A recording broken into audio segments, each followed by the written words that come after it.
Bueno, colegas, muy buena noche. A todos un fraternal saludo. Les damos un sincero agradecimiento por acudir al llamado a esta charla, a este encuentro académico que tiene por fin prepararnos para el concurso de la Fiscalía.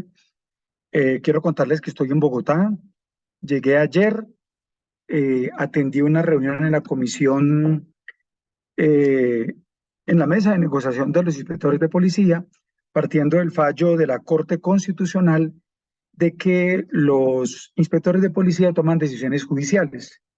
Y como Nacional Sindicato de Industria recoge el sector justicia, los inspectores también son entonces autoridades judiciales, no jurisdiccionales, pero sí judiciales. Y en ese marco, pues digamos que solicitaron afiliarse a Zonal, se afiliaron y hoy estoy cumpliendo la tarea por la Junta Nacional de hacer parte de los negociadores en ese escenario. Estuve ayer, estaré mañana y pues venimos avanzando en este sentido para cuadrar algunas cosas que son importantes pues para el desarrollo de las propuestas que con ellos se vienen avanzando. Hoy viajé a Cúcuta, mejor anoche viajé a Cúcuta y estuve hoy en una asamblea en la que con una importante participación logramos sensibilizar a muchos compañeros de la importancia de prepararse para el concurso de la Fiscalía, partiendo de que ha sido muy común, muy recurrente, que la gente históricamente sostenga, como se ha dado en muchas ocasiones, no, eso del concurso lo han anunciado muchas veces atrás y no, eso no viene nada, siempre lo ha ocurrido, no se ha dado realmente un concurso de méritos, o eso no se va a dar, o no es como se cree. Muchos incluso me dijeron, José Fred, yo no voy a presentarme porque primero son muy poquitos cargos los que van a salir a concurso, son apenas 500. Y pues encima de eso mi cargo no lo van a tocar. Y pues como yo soy prepensionable o pensionable, pues eso no, a mí no me afana. Y resulta que lo que estamos viendo ahorita desafortunadamente muestra que el tema no es tan fácil y que ya personas que supuestamente no se podrían tocar por el tema de que son pensionables, eh, pues digamos han sido afectadas por las decisiones. Decisiones de nombrar por el concurso, que obviamente el que llega por concurso está por encima del que está en provisionalidad, así está en el retén social. Y eso incluye a los pensionables. Otra cosa es que nosotros consideramos que una persona prepensionable, incluso pensionable, si no tiene la resolución de pensión, todavía no tiene materializado ese derecho a la pensión y el trámite por lograr resolverlo se puede tomar meses y años, como hemos encontrado, y aquí le hemos dicho, ocasiones en que la misma fiscalía no reportó oportunamente el pago de las mesadas de años atrás. Un ejemplo que di en ocasión anterior y lo reitero acá, el caso del compañero Efraín Rodríguez, fiscal local, quien mes a mes le descontaron durante 20 y pico de años la cuota de la pensión y cuando pasó los papeles le dijeron, no señor, usted aquí en los años 2005 faltaron tantos meses, en 2006 tantos meses, en 2000 varios años, y hubo años en los que la fiscalía le consignó, pero no todo el mes, le consignó 20 días, 22 días. Y pues un compañero que todos los días, todos los meses le descuentan de su salario el monto de las pensiones, pues está confiando en que esa información es acorde con la realidad, que todo está bien y no tiene por qué saber que alguien de la entidad fue y consignó solamente 20 o 22 días y que hoy en día al momento de pensionarse tiene un lío porque en el 2005, en el 2006, 2007, como hasta el 2011 más o menos, aparecen meses, cuotas y demás que no se le han cancelado. Por esa razón pensamos que la visita que iniciamos viajando anoche a Cúcuta para comenzar el recorrido en todo el país, ya hicimos Cúcuta, dentro de 8 días vamos a ir a otro lugar, luego vamos a ir a Bucaramanga, luego a Barranca. Están planteando que hagamos los dos al mismo tiempo por la distancia que hay cercana entre ambos.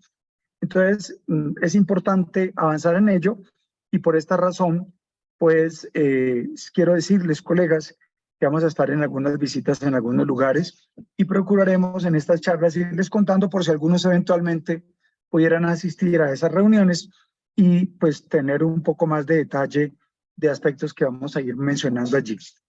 Hoy voy a informar dos cositas muy puntuales y como tenemos que preparar mañana la reunión con los inspectores y hay un tema allí que estoy encargado, voy a rogarles que hoy pues nos terminemos un poco más temprano, pero vamos a hacer el barrido por lo que tocamos en ocasión anterior. Vamos a completar el tema de los principios rectores del derecho penal, pero haremos dos precisiones con antelación.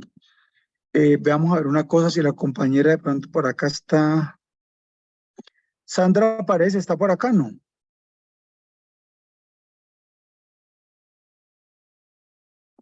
De pronto no está. Miren, compañeros, les quiero señalar que hay un tema que es bastante preocupante. Nosotros hemos venido durante muchos años adelantando un trabajo en la Comisión Nacional de Carrera de la Fiscalía. Recuerden que mencioné en alguna ocasión que este servidor desde el año 1994 comenzó la primera pelea porque se reconocieran los concursos en la entidad y que se implementara el sistema de carrera. Ya entramos a la Comisión de Carrera en el año 2002 y comenzamos a avanzar allí en varios puntos. Pero desafortunadamente, pues digámoslo así, una cosa es la exigencia, las peticiones y demás que hagamos en la comisión de carrera y otra cosa es lo que efectivamente se logre. Y a pesar de que desde el 2002 venimos reclamando que se implementen los concursos, 2002 hace 21 años, pues solamente en el 2007, 2008 y 2015 se convocó a concursos de méritos. Y a pesar de que en el 2019 ha hecho un compromiso con la administración de implementarlos, estos no se hicieron efectivos. Esto llevó a que insistiéramos en la comisión de carrera, en esta comisión de carrera actual, y ellos llevan que en enero del 2021, los de esta comisión de carrera lográramos plantear al interior de la comisión de carrera que se convocara a concursos en cumplimiento de los acuerdos que se habían hecho con José Tobías Betancourt, quien era el director ejecutivo de ese entonces, y que en el 2019 había quedado que para febrero de 2020 íbamos a retomar el tema y esto no se hizo efectivo. Entonces es necesario insistir en ese punto de lo que planteamos en aquel entonces y en el acta del 20 de enero de 2021, acta que ya mencionamos en alguna ocasión acá, se evidenció, y yo se las mostré en ocasión anterior, se evidenció cómo en ese mismo enero de 2021 nosotros solicitamos que se arrancara por el 20% de los cargos que había en provisionalidad, que es una suma alrededor de los 4.000 cargos. Aún así, han presentado, aunque nosotros en la comisión hemos venido reclamando porque se respete el derecho al concurso, se promocionen, que fueran 20% en el 2021, un número superior para el año siguiente y otro superior para el año siguiente, para que en un total de 3, máximo 4 años se implementara el concurso en toda la entidad. Finalmente, solo se logró que por la plata que entregó el Ministerio de Hacienda solo se aprobaran 500 cargos. Y pues muy complicado, compañeros, porque ya luego se vinieron acciones de cumplimiento, no nos vincularon en la acción de cumplimiento y luego vino el desacato por no cumplir una acción de cumplimiento sin habernos permitido participar en la acción de cumplimiento. Y después de ello vino una serie de sanciones. Ya comenzó la primera, que fue la imposición de una multa, y pues ahora, por lo que veo, ya nos abrieron pliego de cargos, ya iniciaron investigación penal por denuncia penal que nos colocaron, dizque por prevaricato, por acción, fraude de resolución judicial, cuando si alguien ha peleado en este país por implementar los concursos, no allí, ahora último, hay por una acción que se presente, toda la vida, y tenemos cómo soportarlo con las actas de la comisión, hemos sido los suscritos, y el tema pues definitivamente nos parece complicado que no se dé y ahora vengan pues a colocar los ojos sobre nosotros. Y para acabar de completar, ahora nos encontramos con una situación que es pues más llamativa, y es que han comenzado acciones disciplinarias, penales y otras cosas más por hacer una tarea en defensa de los derechos de los trabajadores. Y no hemos dicho nunca que vamos a oponernos a que la gente entre en carrera, se hagan los concursos. Hemos dicho que hay que hacer los concursos, pero cumpliendo con la gradualidad del artículo 118, inciso 2. Pues bien, me llegó un documento, de hecho ahorita voy a ponerme a prepararlo, en el cual un hombre con el cual hemos trabajado ya son al judicial de tiempo atrás, con quien hemos hecho una labor importante de defensa de los intereses de los trabajadores, pues ahora él dice que actúa como apoderado de un grupo que se llama, aquí me envía una petición como representante de la comisión de carrera, dice que él actúa en condición de apoderado del comité promotor del movimiento Carrera Judicial Total en la Fiscalía, cuyos poderes le entregan Edith, le entrega Andrés, Kevin, Juana, bueno, varias personas allí, y con base en eso me eleva una petición en donde dice que pues, yo puedo estar incurso en una causal de recusación. Dice que hizo una intervención pública ante la Comisión Séptima y que yo expresé que había sido miembro de la Comisión de Carrera Especial de la Fiscalía en 6 oportunidades, tal como se desprende del video que acompaña ese escrito a minuto 203057.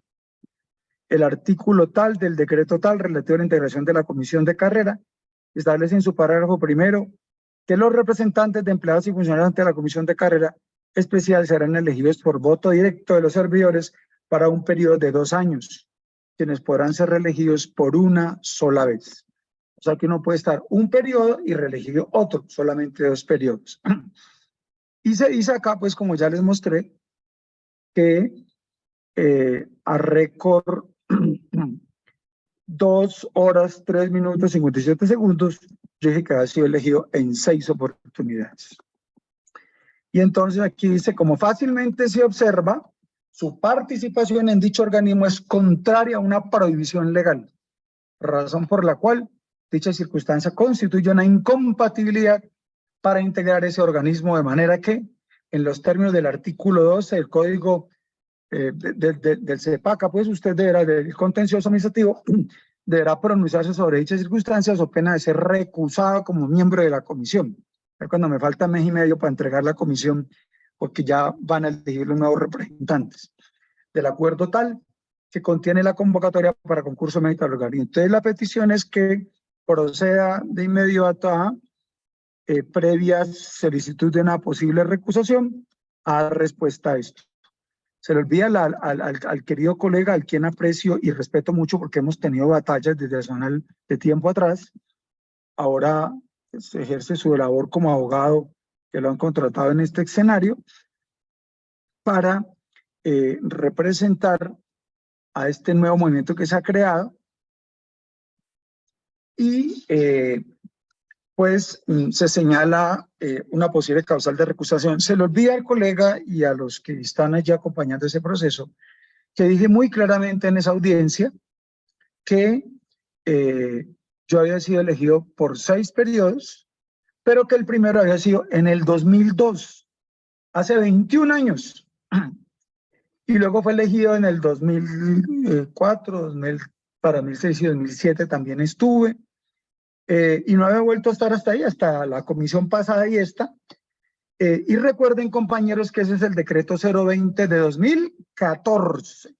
O sea, 12 años después de que estuve por primera ocasión y otras más, aparece en el 2014 ellos y solamente fui elegido una vez y luego esta otra que estoy, ya ahí están los dos. De hecho, anuncié que no iba a volver a postularme y pudiera o no pudiera, no anuncié que no iba a volver a postularme.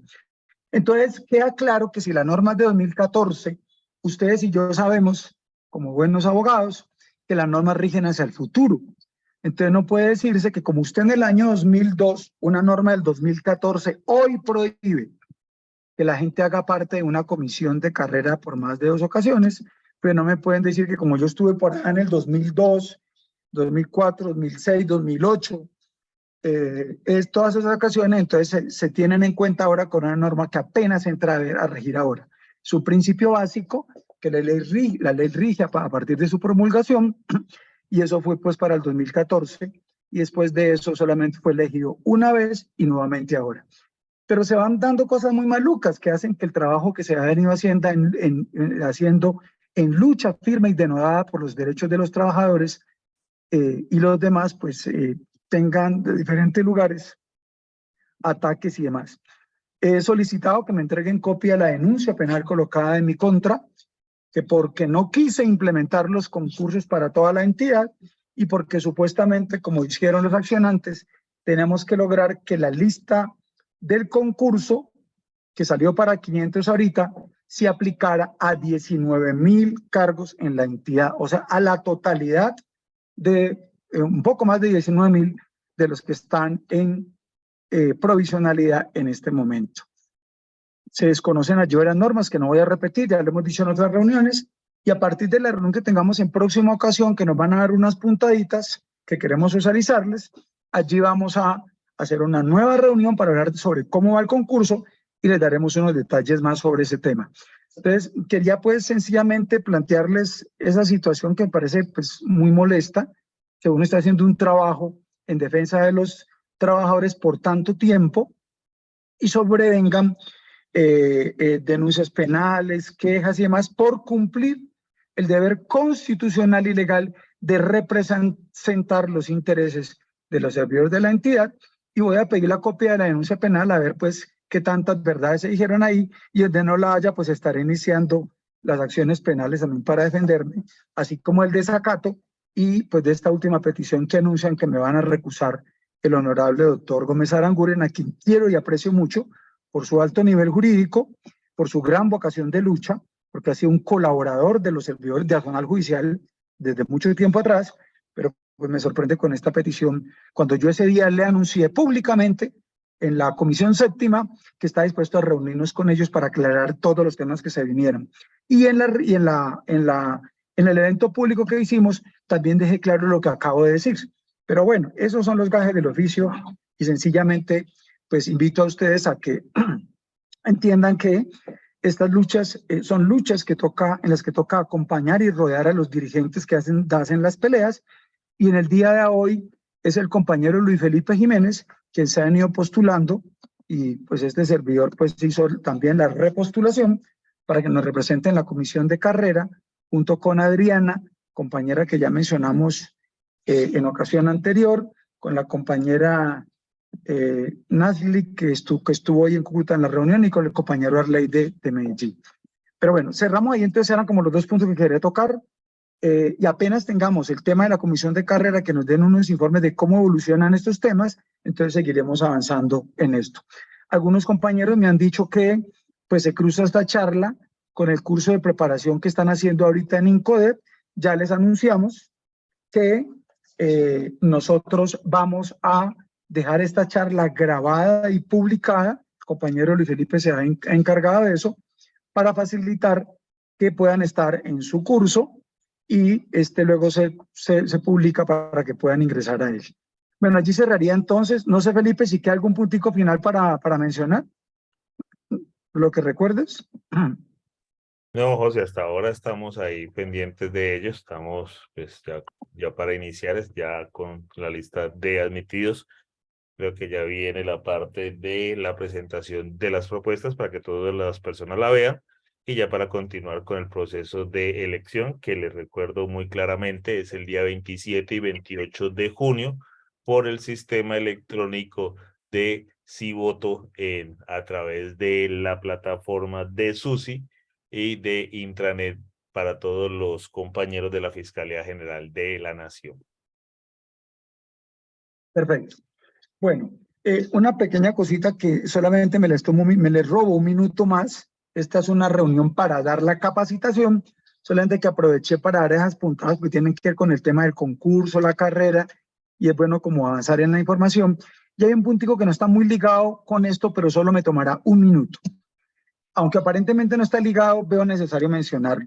Miren, compañeros, la lucha por los derechos de los trabajadores de la justicia, pero también por la garantía de que la gente entre a la fiscalía y a los juzgados por un sistema de concursos de méritos, concursos públicos, incluyendo la posibilidad de los concursos de ascenso en los marcos que la ley señala, es una posibilidad que hemos venido dando una pelea hace mucho tiempo por parte de los servidores.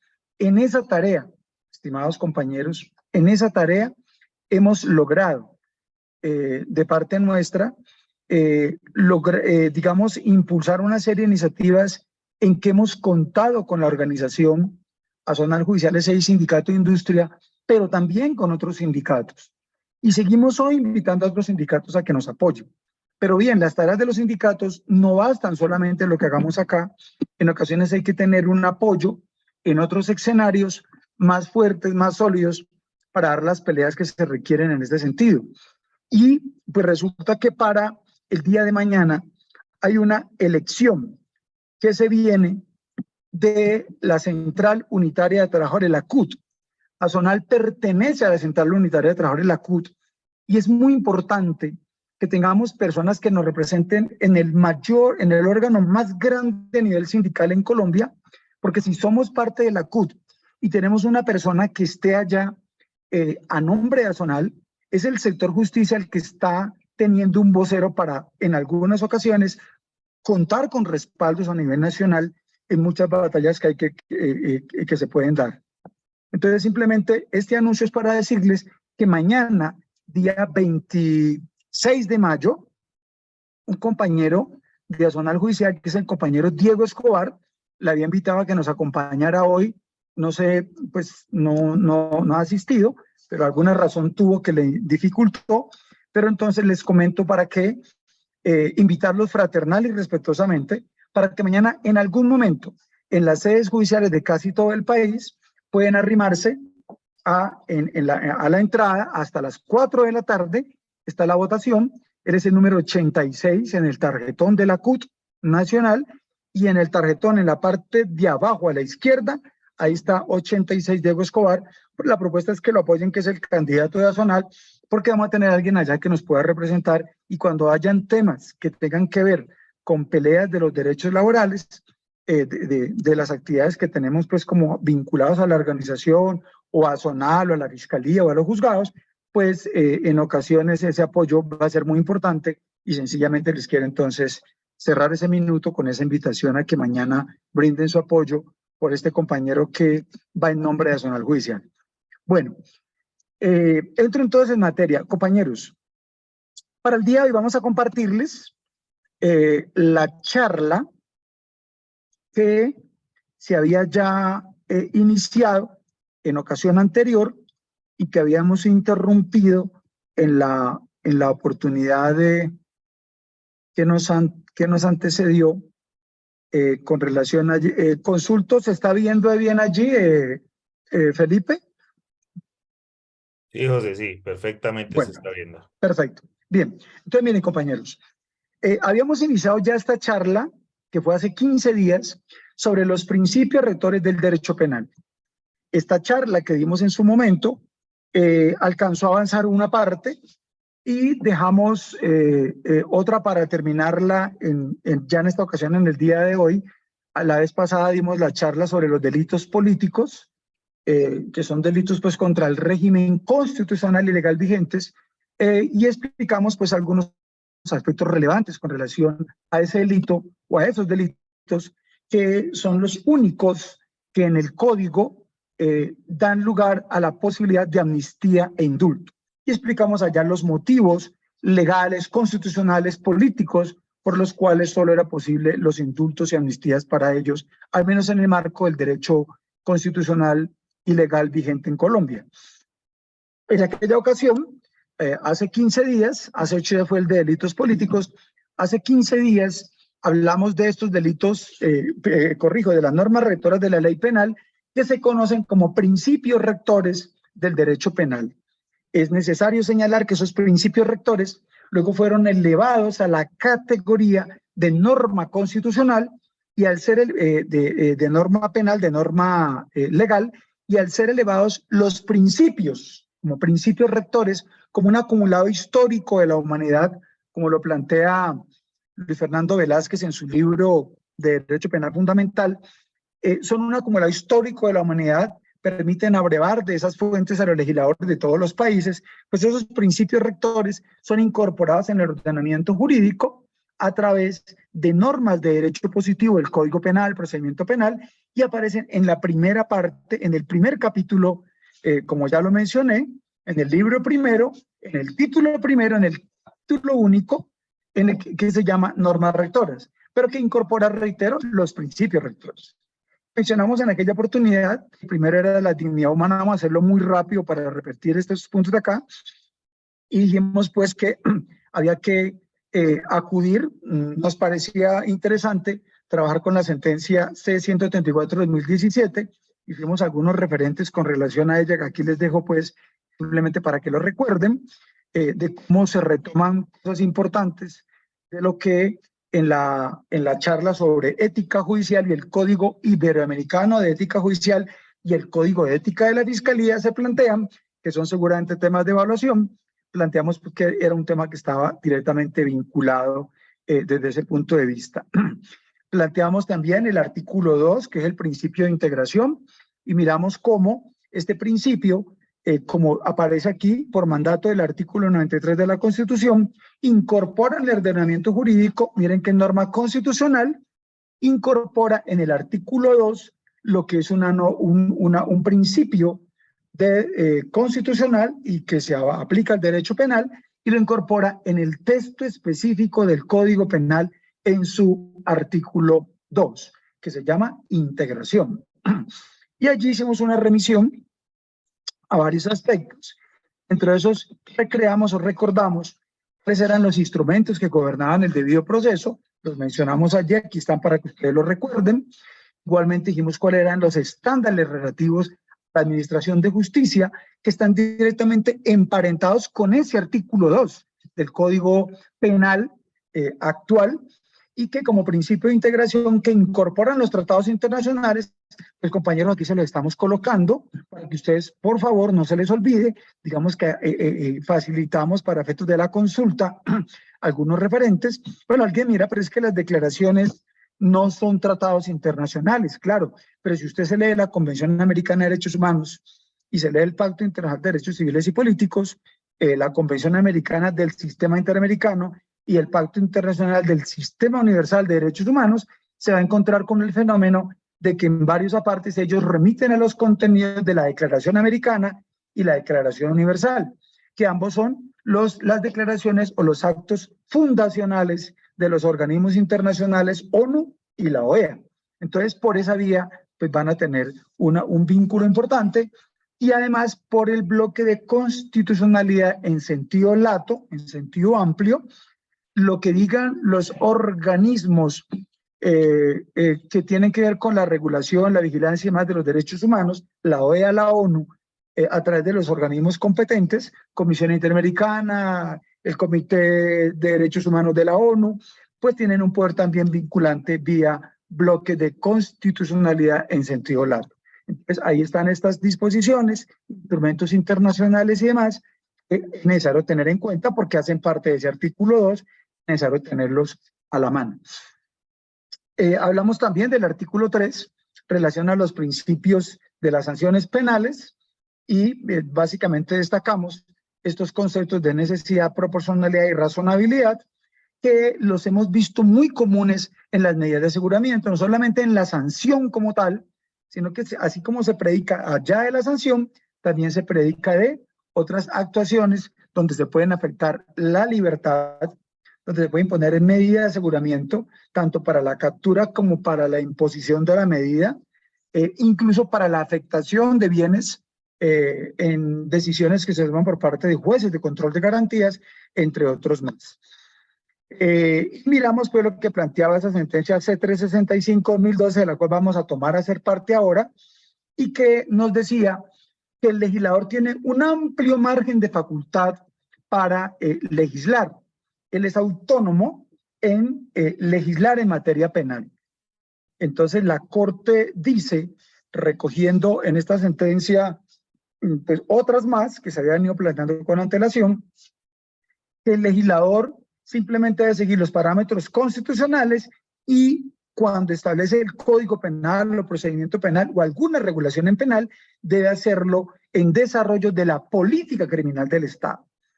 Pero resulta que eso, que es una facultad constitucional, ahí están los dos artículos, el 114 y el 150, pues no es, digamos, que una especie de facultad absoluta. Eso es, esa posibilidad debe tener algunos referentes, debe tener algunos criterios que le sirvan de parámetro. Y entonces esa misma sentencia establece unos criterios o límites, así le llama la Corte en esta sentencia, y le pone un título, los límites a la actuación de el legislador cuando va a tomar decisiones, y aquí empato con el punto donde quedamos la vez pasada. Pues bien, entonces el primer criterio que utiliza la Corte Constitucional para decir que el legislador tiene un parámetro constitucional para actuar cuando va a regular normas de derecho penal o procesal penal o de ejecución en materia penal, lo que es el Código de Régimen Penitenciario y Carcelario, cuando lo va a hacer, tiene que atender unos parámetros. Entonces, en primer lugar, está el principio de necesidad de la intervención penal, que está relacionado a su vez con el carácter subsidiario, fragmentario y de última ratio. Miren cómo el principio de necesidad tiene a su vez unos subprincipios o unas subreglas que hay que tener en cuenta para efectos de mirar cuáles son los parámetros que el legislador tiene que tener al momento de implementar o aplicar, desarrollar una ley en materia penal. Y esto es importante, colega, señalarlo, porque alguien dirá, bueno, pues eso es un problema que el legislador debe tener en cuenta. Yo como juez, yo como fiscal, yo como funcionario u operador jurídico, no tengo que tenerlo en cuenta porque eso es un parámetro para el legislador. No, son parámetros constitucionales que debe tener en cuenta el legislador, pero que también los funcionarios judiciales tenemos que tener en cuenta. ¿Por qué? Porque eso hace parte del sistema penal y el sistema penal tiene el legislador que hace la ley, y esto es atendible para él, pero también es atendible para nosotros que interpretamos y aplicamos la ley, que es el otro aspecto de la estructura del sistema penal, donde el sistema penal tiene una primera parte que es el que produce la norma, que es el legislador. Nosotros venimos como los que la interpretamos y aplicamos, y viene la gente de la policía, DIJÍN, SIJÍN, vienen en la fase preventiva, y posteriormente el INPEC en la fase de ejecución, viene la rama ejecutiva a ejecutar las decisiones de los funcionarios judiciales. Pero si llegase y cuando usted va a aplicar alguna situación, se encuentra que se está violando alguno de estos principios que son de carácter constitucional y que están consignados en sentencias de la Corte Constitucional, y que por estar consignados en sentencias de la Corte Constitucional tienen efectos erga omnes, o sea, poder, y tienen efectos vinculantes para los operadores judiciales, nos toca tenerla en cuenta, porque eso podría incluso llevar en algunos eventos a una excepción de inconstitucionalidad. A decir yo que en este caso en concreto voy a hacer valer la Constitución frente a X o Y disposición.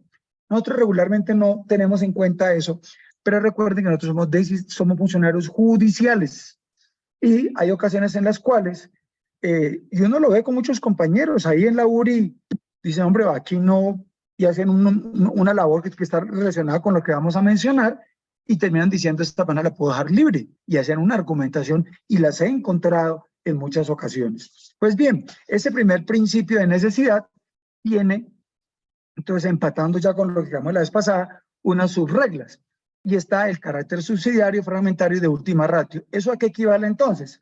A un principio o subprincipio de subsidiariedad.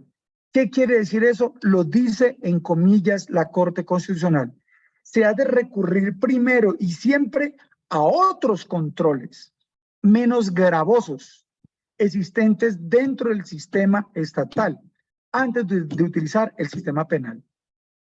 Por eso decía yo, y definitivamente por charlas que tuve con algunos, vamos a dar una charlita sobre dos delitos, el de perturbación de servicio público y el de obstrucción de vía pública, porque vamos a mirar cómo allí hay una sistemática violación de una cantidad de sentencias de la Corte y en particular de esta en estos principios, y vamos a irlo mirando, pero eso lo estudiaremos luego allá, pero simplemente anuncio que es más fácil encontrarse con este análisis en la cotidianidad nuestra, más fácil de lo que creemos. No es una cosa tan exótica, tan extraña.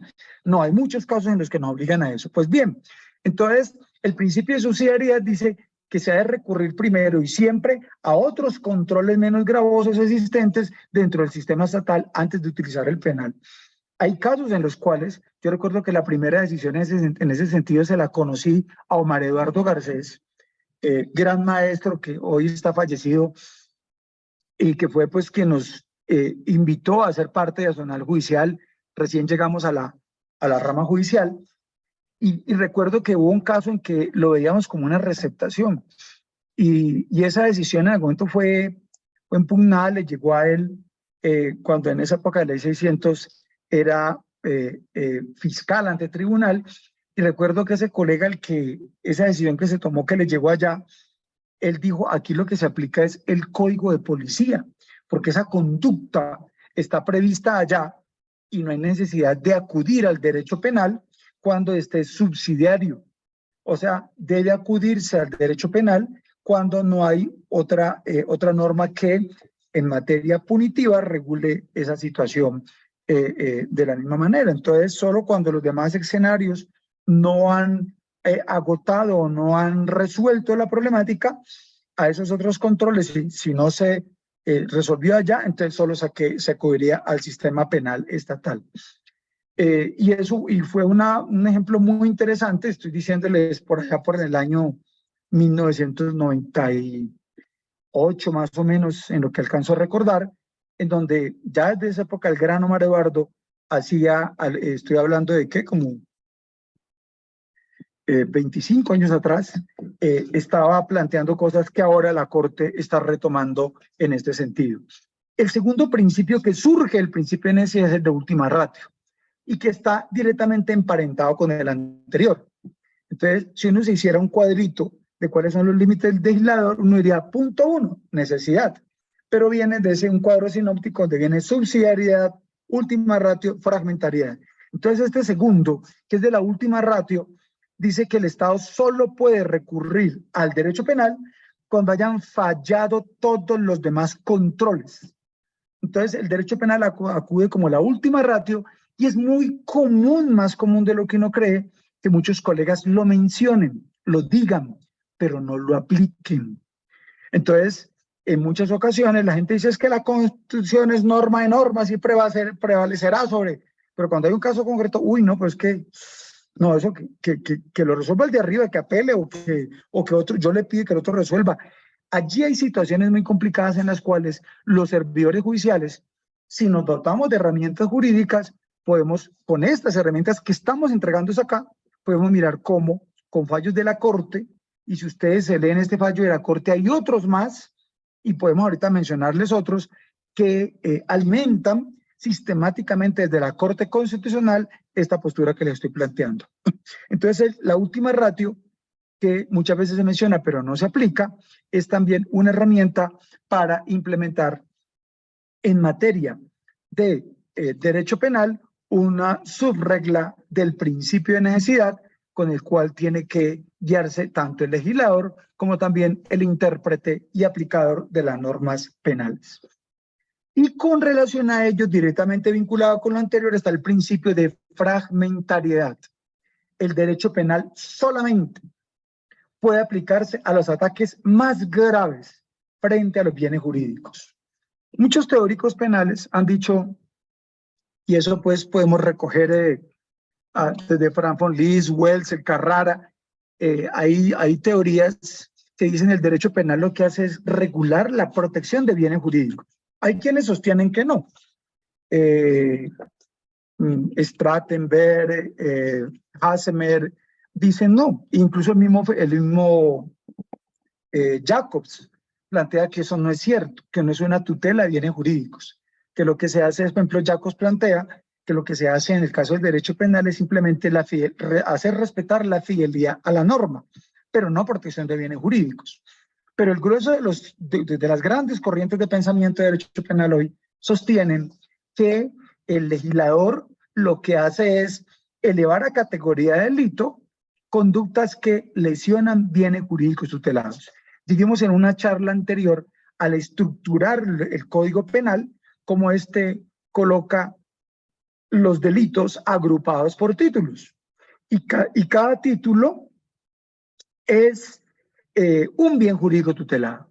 Delitos contra la seguridad pública, delitos contra la recta impartición de justicia, delitos contra la administración pública, delitos contra el patrimonio económico, contra la vida e integridad personal. Cada nomen juris, cada nombre jurídico de un título es el nombre del bien jurídico que se está protegiendo allí. Y ya le hemos dicho antes, la forma en que se lesiona ese bien jurídico, por ejemplo, la administración pública, es a través de los capítulos. Entonces, la administración pública se lesiona como bien jurídico tutelado en un título del Código Penal, se lesiona a través de un modus operandi que es el peculado. Entonces, el capítulo del peculado. Y ahí viene peculado por apropiación, por excedencia oficial distinta, por culposo, varios peculados. Ya son los tipos en concreto. Pero también viene el abuso de autoridad, viene el prevaricato, el cohecho, la concusión. Cada modus operandi, cada uno de ellos configura un nuevo capítulo, ¿sí? Esa es la dinámica con que se han ido organizando. Pues bien, solo se debería elevar a categoría de delito aquello que es más grave como lesión de bien jurídico. Por eso siempre uno se debería preguntar, y este es un tema muy interesante en esa charla que vamos a dar sobre los dos delitos que les mencioné, ¿cuál es el bien jurídico tan grave que se está golpeando que hay que regularlo y protegerlo aquí a través de la máxima expresión del derecho represivo del Estado, que es el derecho penal? Y allí viene un debate entonces donde hay que hacer una labor de ponderación en cuanto a conceptos, como vamos a verlo un poco más adelante, que esta misma sentencia nos lo trae. Pues bien, resulta que esta misma sentencia nos dice, y aquí aparece parte de lo que hemos conversado, que la Corte ha sostenido que ese derecho penal se enmarca en el principio de mínima intervención, según el cual el ejercicio de la facultad sancionatoria criminal debe operar cuando las demás alternativas de control han fallado.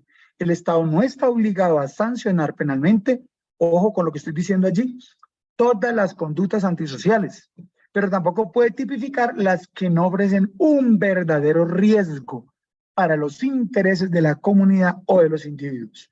Y surge allí ese concepto, de allí que el derecho penal se ha considerado por la jurisprudencia como última ratio del derecho sancionatorio. Y hay otras formas de derecho sancionatorio, el disciplinario, el policivo, y entonces aparecerá el penal ya como una última razón, pues para dar algún referente con relación a este tema.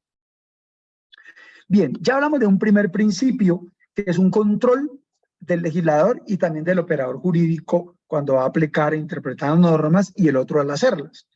Y aparece en segundo lugar un principio que es el principio de protección de bienes jurídicos, que está amarrado con el anterior, según el cual el derecho penal está instituido exclusivamente para la protección de bienes jurídicos o valores esenciales de la sociedad.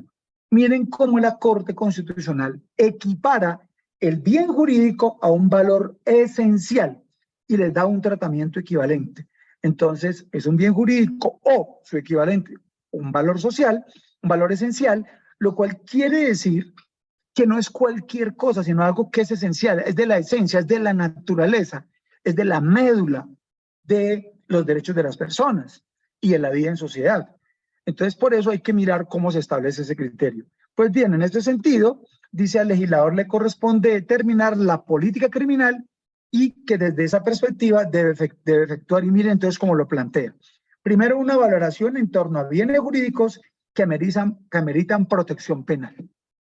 Entonces, digamos que un bien jurídico de la sociedad es el de la tranquilidad en el barrio.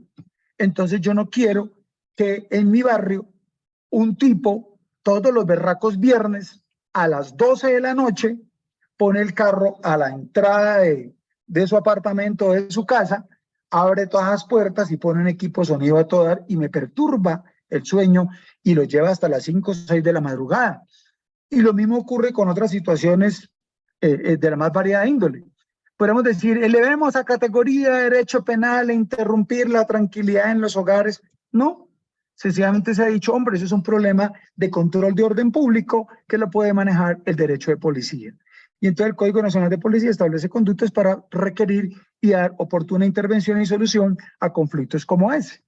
Entonces, ¿para qué elevar a categoría de derecho penal un bien jurídico como es la tranquilidad allí en la sociedad, pero que no es tan relevante que, como dice aquí, valoremos en torno a bienes jurídicos que ameriten protección penal? Entonces digo allá, solo las mayores lesiones o las lesiones más graves a bienes jurídicos de impacto social merecen el reproche jurídico penal y entonces serán elevados a categoría de delitos. Las conductas susceptibles de producir lesiones a tales bienes, entonces toca mirar no solamente el valor del bien jurídico, sino cuáles son las conductas susceptibles de producir esa lesión a ese bien jurídico. También dice que el legislador tiene que mirar el grado de gravedad de la lesión, que dé lugar a la aplicación del jus puniendi, o derecho punitivo, o derecho penal, al castigo. Y cuarto, el quantum de la pena. Y ustedes han observado que las penas también están definidas con relación a la gravedad, entre otros factores, del supuesto de hecho de la norma. Todo tipo penal tiene dos componentes. El supuesto de hecho jurídico, que es la abstracta descripción que el legislador hace de la conducta jurídica y socialmente reprochable, y el segundo elemento es la consecuencia jurídica. Y la consecuencia jurídica es la pena que se le va a colocar. Entonces, el quantum de la pena, que es el cuarto punto que la Corte menciona allí con relación a este aspecto, también tiene que ser valorado por el legislador. Y tiene que definirlo no de manera caprichosa, sino con unos criterios. Por eso tiene que haber también proporcionalidad en la sanción, como la vamos a ver un poco más adelante, que son puntos donde un principio se va derivando para luego concatenar o empatarse con otro y se van haciendo unos enlaces de principios en la manera en que se están señalando acá. En tercer lugar aparece el principio de legalidad, de acuerdo con el cual, cuando haya lugar a una limitación, los requisitos deberán ser fijados por la ley, ya que al ser una libertad personal, la Constitución establece una estricta reserva legal. O sea, si el derecho penal es capaz de privar de la libertad a una persona, por ser un derecho tan importante, un derecho fundamental, la afectación de la libertad de las personas no se puede hacer de cualquier manera. No lo puede hacer un alcalde, un gobernador, ni siquiera el presidente de la República. Tiene estricta reserva legal. O sea, solo la ley lo puede resolver a través de un debate en el Congreso que puede llegar a conclusiones de ese tipo. Y dice la Corte, tiene reserva legal porque al dejarse que sea la ley, o sea el Congreso, el que la produzca, se está acudiendo a un concepto de la soberanía popular, o sea, la soberanía del pueblo, pero que la expresó a través de los representantes suyos. Recuerden que dice que dice el artículo 3 de la Constitución, que la soberanía reside en el pueblo, de él emana, y la puede hacer de manera directa o por sus representantes. Entonces, el poder constituyente puede tener poderes constituidos, Congreso, juzgados, asambleas departamentales, consejos, etcétera, la presidencia, que son poderes constituidos que derivan su poder, su legitimidad del constituyente primario. Entonces allí esa soberanía popular se ejerce a través de esos mecanismos y que están amarrados con el principio democrático, y miren cómo nos remite al artículo 1 de la Constitución. Colombia se constituye en República Unitaria, Democrática y todo lo demás, y el tema de la soberanía popular del artículo 3 de la Constitución. Y lo dice expresamente la Corte en su decisión, en virtud de la cual la definición de las conductas punibles y sus sanciones que limitan la libertad individual es atribuida al Congreso porque genera o es el resultado de un debate amplio y democrático. Y en eso también recomiendo leer la C-238 de 2005, que hace un análisis muy puntual de este aspecto en concreto, de cómo esto legitima la reserva legal en las afectaciones de los derechos de libertad y debido proceso para que lo haga solamente el Congreso de la República. Pues bien, ese principio de legalidad tiene en su seno varios principios y se menciona, por ejemplo, el de la taxatividad. Tiene que describirse la conducta de manera clara y taxativa. Las causales de nulidad son taxativas. Las causales para privar la libertad de alguien son taxativas. Los principios o los fines constitucionales para privar de la libertad a alguien, no imponer la medida de aseguramiento, son taxativos. Y el concepto de taxatividad está inescindiblemente vinculado con la legalidad. Y es que la ley, de manera clara e inequívoca, precise esa conducta que está prohibida o que no está permitida o que está regulada por cierto procedimiento y debe ser de manera claramente así señalada. Y el otro principio que es el de irretroactividad. Entonces también la retroactividad de la ley penal rige por regla general hacia el futuro. Tocará mirar situaciones en las que puede ir hacia atrás solo bajo la óptica de la favorabilidad. Y este concepto de la legalidad no lo menciona esta sentencia, bueno, no le puse allí cuál es, pero la Corte ha sostenido que el principio de legalidad tiene 3 manifestaciones. ¿Qué es principio de legalidad? Que la ley tiene que regular eso. No lo hace ni un alcalde, ni un gobernador, ni el presidente, ni Duque, ni Uribe, ni Petro, ni el que venga.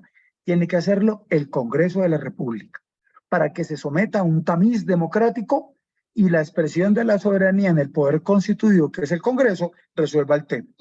Entonces, los 3 ámbitos en que en derecho penal se aplica el principio de legalidad es a través de las garantías, de la garantía sustancial, que es la que se aplica a través del Código Penal, la garantía adjetiva a través del Código Procesal Penal y la garantía de ejecución, que es a través del régimen penitenciario y carcelario.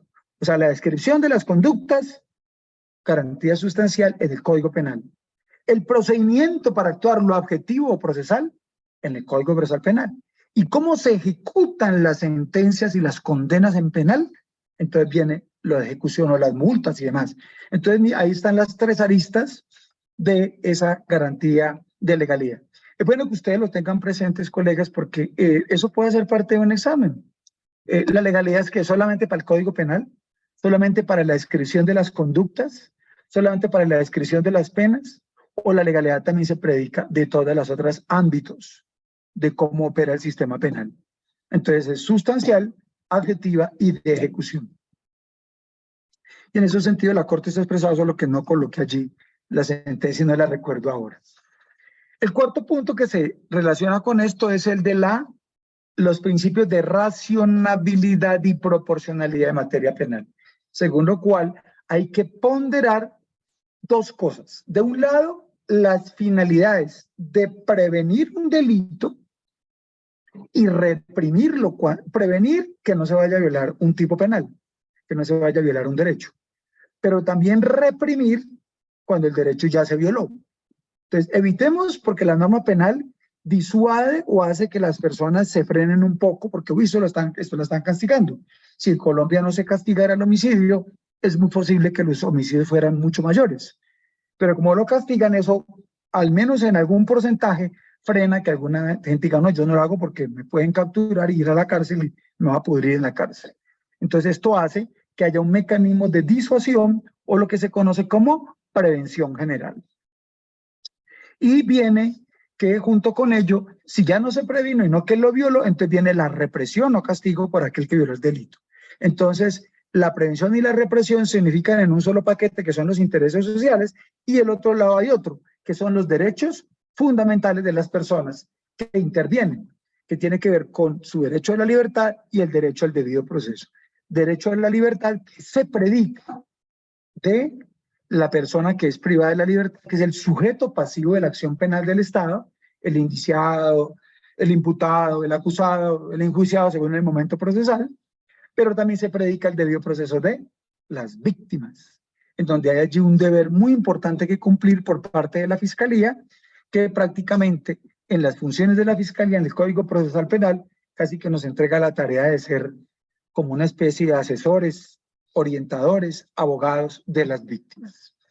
Dichas delimitaciones se encuentran adicional sustento en el hecho de que en este campo están en juego no solamente eso, sino también importantes valores sociales. Entonces miren cómo hay toda una cantidad de conceptos que la Corte en esta sentencia está mencionando que es necesario tener en cuenta para esta construcción de conceptos en la forma en que se está señalando acá.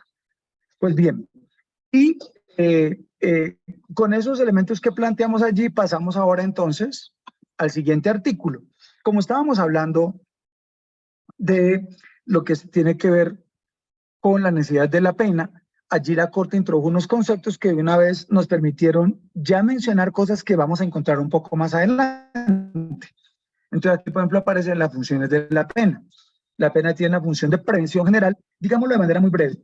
Prevención general es hacer prevenir a toda la sociedad, anunciarle, disuadirla, prevenirla de que no cometa el delito hacia toda la comunidad, porque esta le va a categoría de delito. Está sancionada con pena de 20, 30, 40 años, X o Y conducta penal. Y es lo que se conoce como prevención general. La retribución justa, y las menciona en el orden que aparece en el artículo 4 del Código Penal, como un principio rector o norma rectora, la retribución justa, allí ha habido un debate muy fuerte con el concepto de la retribución, porque la función retributiva de la pena no es más que castiguemos al que le hizo un daño a alguien. Y cuando se dice castiguemos al que le hizo daño a alguien, es retribuirle el daño que él causó. Ah, usted hizo un daño, venga, le devolvemos el daño.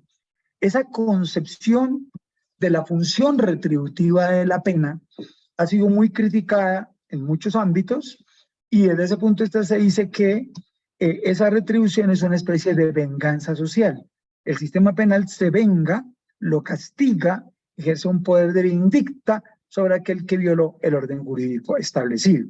Pues bien, se plantea, al menos fue como el ajuste que se introdujo por allá cuando en el año 2000 Alfonso Gómez Méndez y Córdoba Triviño hacen un proyecto de código penal, yo solo comenté en alguna ocasión, y en estas charlas, y cuando hacen el proyecto de código penal y lo mismo que el de procedimiento penal, lo que hacen es coger la legislación vigente, reorganizan la estructura y la técnica de redacción legislativa, la organizan en correspondencia con las exigencias, dictados, fallos de la Corte Constitucional, incluso con las sentencias en que modulan en el alcance interpretativo de una norma X o Y canon del Código Penal o Procedimiento Penal.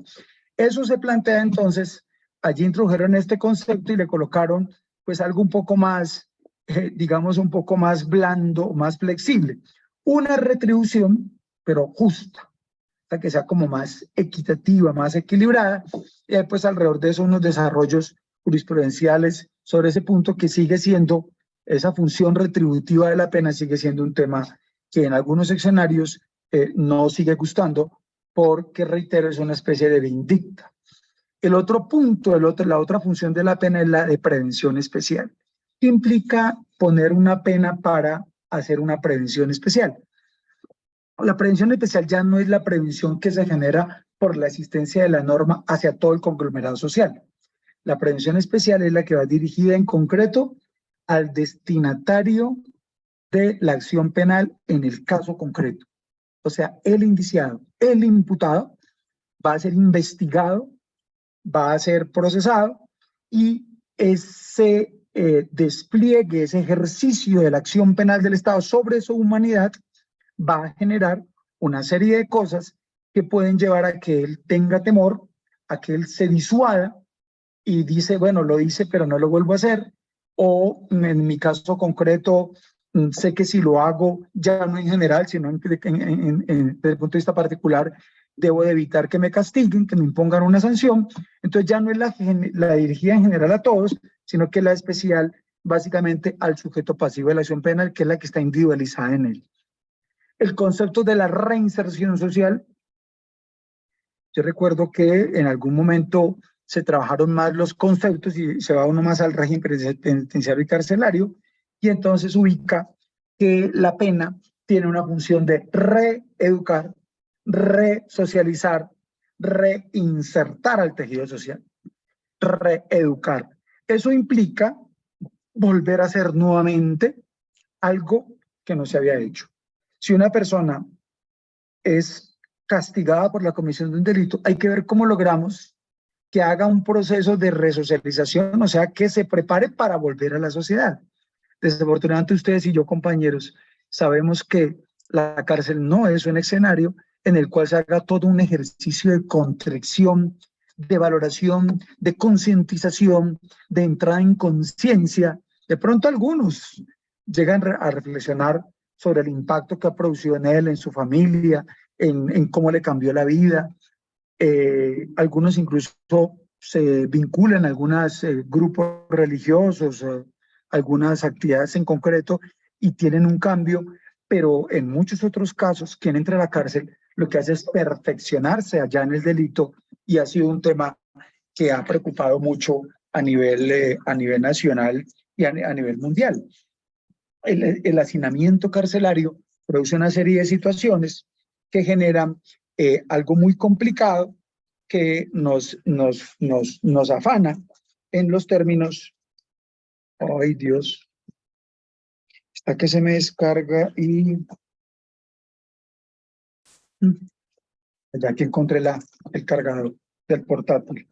Entonces, la práctica ha enseñado que este tema de la reinserción social no es tan fácil, pero es un fin, es una función, es un propósito del sistema carcelario.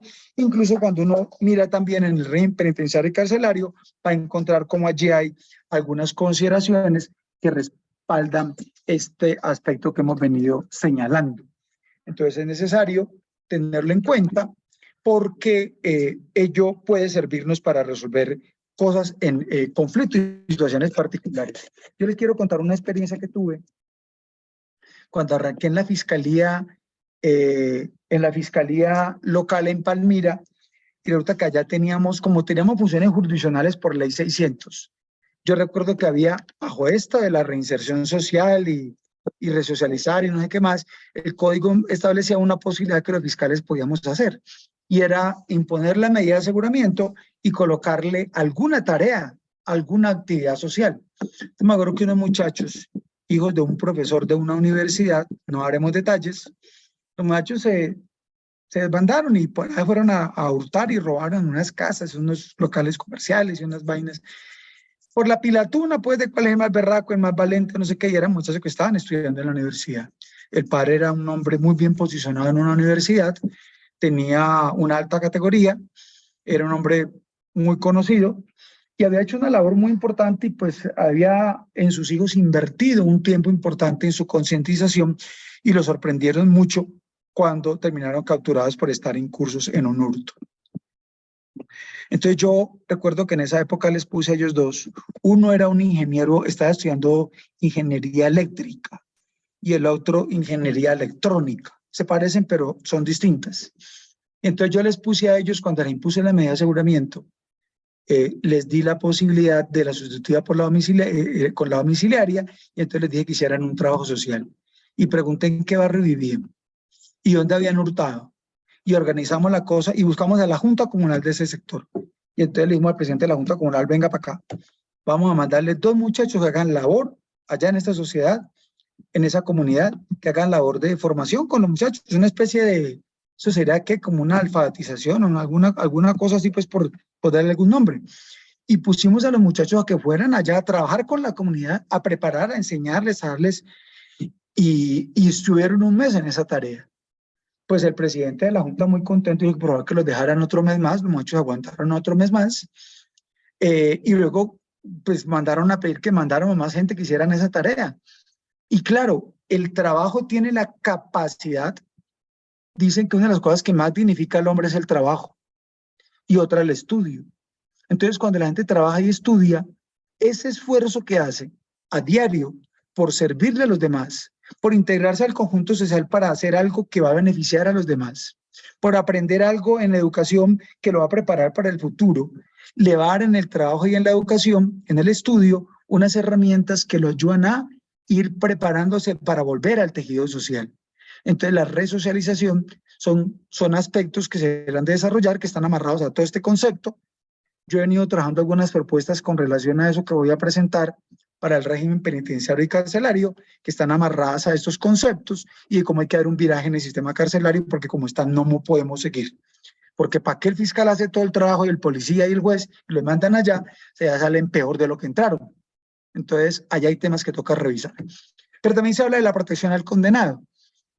Es una función de la pena, porque quien creyera pasa lo que pasa con las medidas de seguridad. La gente dice es que el loquito hay que guardarlo en la cárcel para que proteja a la comunidad, para que el loquito por allá no vaya a hacer un daño y mate a alguien, hiera a alguien o dañe a algún local, porque el loquito perdió la cabeza y fue dañado por unos vidrios, alguna cosa, o hirió a alguien. Aparentemente es cierto eso, pero también la jurisprudencia ha sido sistemática y reiterada en señalar que así como el loquito al que tiene enajenación mental, pues hablemos al menos pues de una, bueno, no entremos a categorizarla, pero que tenga una enajenación mental y en esas condiciones cometió un delito, pues la protección, sobre todo si le quedan secuelas, también es para él. Porque si él no se manda a ese sitio donde tienen que rehabilitarlo, prepararlo, capacitarlo, organizarlo, cuidarlo, tutelarlo, terminamos con una persona que después hace alguna embarrada por ahí, alguien siente, le mete un tiro y ya, sí, ya aquí en la cuadra ha hecho 3 veces eso, pues la cogió contra la comunidad y se organizan y un día le dan por ahí un tiro y ya, y lo mataron. Entonces también es un mecanismo de protección para él. Entonces, desde ese punto de vista, esas funciones de la pena tienen unos propósitos constitucionales, porque miren que están amarrados a esos valores sociales y a esos bienes jurídicos que de alguna manera se intersectan con estas funciones. Dice ese artículo cuarto del Código Penal, que la prevención especial y la reinserción social operan en el momento de la ejecución de la pena de prisión. Pero miren que, aunque es para allá, para la pena de prisión, cuando se habla de la detención domiciliaria, también hay posibilidad de imponerle en las obligaciones esas figuras como de hacer ese trabajo social y demás que hemos mencionado. Bien, está también las funciones de la medida de seguridad. En el momento de la ejecución de la medida de seguridad operan, miren, las diferentes variantes que aparecen allí. Entonces, para ese momento de ejecutar la medida de seguridad, recuerden que hay compañeros que le preguntaban a veces, pero es que mira, este tipo el tipo está loco. Yo no lo puedo condenar porque él está loco. Pues resulta que usted, si él cometió la conducta, usted no le puede imponer una pena privativa de la libertad, pero no puede dejar que la conducta quede sin castigo. Y allí el mecanismo es cuál es la consecuencia jurídica. Entonces, hay un supuesto de hecho normativo y hay una consecuencia. Supuesto de hecho, el que mató a otro. Y la consecuencia es poner una pena. Pero cuando la persona está en una situación, por ejemplo, de enajenación mental permanente y cometió el delito, ya no es la pena, sino la medida de seguridad. Y esa medida de seguridad que aparece aquí señalado, tiene también unas funciones y por ende unos fines, que son la de protección para la comunidad, pero también para él, la de curación, la de tutela y rehabilitarlo, volver a habilitar que recupere sus capacidades cognitivas, mentales, en todos los aspectos que puede ser afectado en sus esferas individuales, pero desafortunadamente la realidad es que no se está aplicando, pero la función es esa. Que en la cárcel pasen otras cosas o allá en el psiquiátrico pasen otras. Dicen algunos que el que entra al psiquiátrico entró regular, pues ya se puso peor por todas las graves cosas que ve que lo pueden impactar. Pero es más ya en la fase de ejecución, la falla que tenemos en la operación del sistema. Y eso es necesario hacerlo porque de nada sirve todo un sistema penal que al final lo manda a la cárcel y la cárcel no termina cumpliendo o estas funciones para la pena o estas funciones para la medida de seguridad. Entonces, todo el esfuerzo tan grande del fiscal, de la policía, del juez, de todo el andamiaje, medicina legal, los peritos y tal, para que al final lo condenen y vaya para la cárcel y entendamos entonces que al final el remedio no fue un remedio. Terminó, en muchos casos, como dicen los abuelos, un remedio peor que la enfermedad. Esto ha llevado incluso que algunas corrientes, sobre todo desde el punto de vista de la criminología, y digamos la criminología crítica, no tanto la clásica, planteen que el sistema penal como tal está corrompido, no funciona, no opera, y que lo mejor es abolir el sistema penal. Lo que planteamos muchos es que, aunque aparentemente tienen razón en eso, la cárcel no está operando bien, los psiquiátricos no están operando bien, no logran hacer la función para la cual están creadas. Si uno aboliera el sistema penal, el efecto puede ser peor. Porque cuando usted suprime el sistema penal, no solamente suprime lo malo que hay en él, también suprime lo bueno que hay en el sistema penal. Y ese es un debate que hombres como Ferrajoli, Zaffaroni y otros más sustentan. El maestro Jesús Orlando Gómez López insistía mucho en las clases que nos daba aquí en un concurso que hicimos por allá en una época para el 2007, lo trajimos e insistía mucho en ese tema. Y es que allí en el sistema penal están todas esas garantías que vimos de presunción de inocencia, están las garantías de legalidad, de dignidad, de integración, toda una cantidad de acumulados de conquista, la doble instancia y cualquier cantidad de cosas que hay que en materia penal o procesal penal han sido unas conquistas para la humanidad y digamos que mandar al traste del sistema acusatorio o el sistema penal mejor en su conjunto, pues podría sacrificar también aquellas cosas que le han costado sangre a la humanidad porque han sido conquistas, así como las 8 horas de trabajo, el salario mínimo y muchas otras cosas más, el no trabajo de menores y muchas otras más en lo laboral se dan, también en penal ha costado sangres, muertos y grandes luchas, las cosas que hoy son principios y normas rectoras en los sentidos que hemos mencionado. Para avanzar en esto de las medidas de seguridad, pues les refiero, entre otras, pues esta me gusta mucho por algunos aspectos que desarrolla allí, que es la C297 de 2002.